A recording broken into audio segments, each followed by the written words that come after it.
Welcome to Glacier National Park as we ride the 50-mile historic Going to the Sun Road of 1933. The lake with the red rocks is Lake McDonald. It is a glacier-carved 10-mile-long, 500-foot deep lake. The road greeted us with freshly watered-down puddles of greasy, muddy slime for over 10 miles in the construction area, with no areas to stop or rethink this route on my bike. It simply was a relax the grip and go with it commitment at the end of a very, very long day of riding on street tires. I wasn't happy, but I was really too tired to care. And other than being on high alert for oncoming traffic, at this point, the only available campsites were at the other end of the park, and it was getting late. Jonathan's Africa Twin and tires are made for these roads. I do have to thank my RS again for doing its job very well. Yes, we slipped a couple times. Yes, it completely sucked. But in the end, it was fine. And when we hit the pavement, I had muck and mud almost to my knees. And my bike, well, it was dripping with the slime that later stuck like concrete. Oh, and I can add, it took over 7 washings to get it clean. But that's a whole other story on its own. Was it worth it? Hell yes. The views, the switchbacks, the incline into the high alpine were breathtaking, and Jonathan and I giggled the rest of the ride.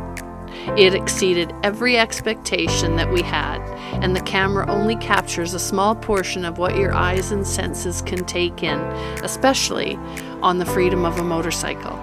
That is why I truly love to ride and embrace every single moment.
I hope you were able to catch our last video through Lolo Pass and the Flathead Valley as we entered the park and Lake McDonald.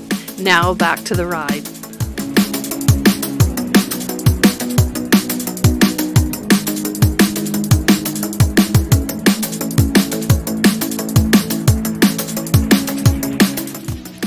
Glacier National Park was established in 1910, and it encompasses 1,583 square miles, of which 1/3 of the park is above the timberline. Mountains, lakes, and valleys show the effects of some of the 50 glaciers that continue to sculpt the region. At 10,466 feet, Mount Cleveland is the highest point in the park.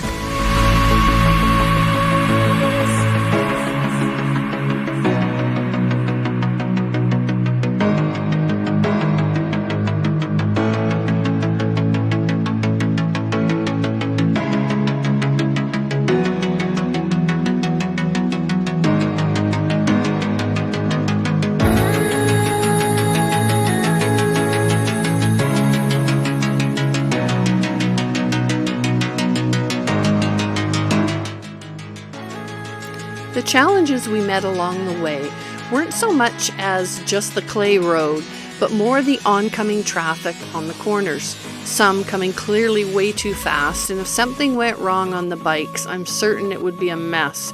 So being 100% present was really important, and this carried through the rest of the ride as well.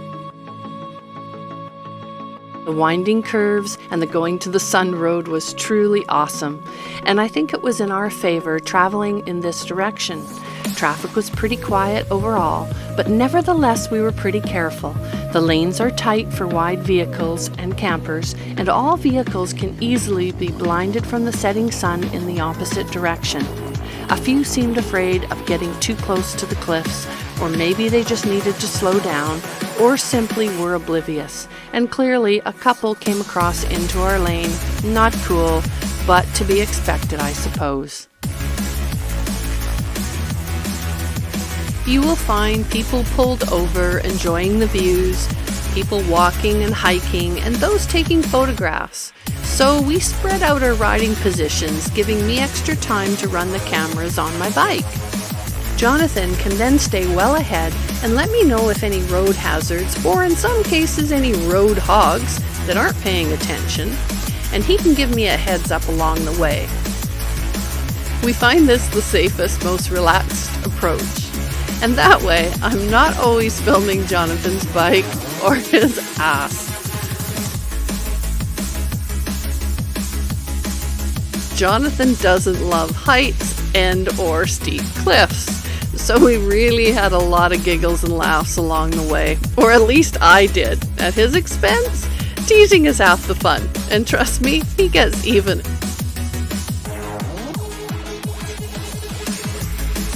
I have to say, as we rode the downhill steep side of the roadway with sheer cliffs and that tiny rock wall, he was a trooper, and hats off for conquering that one with a smile.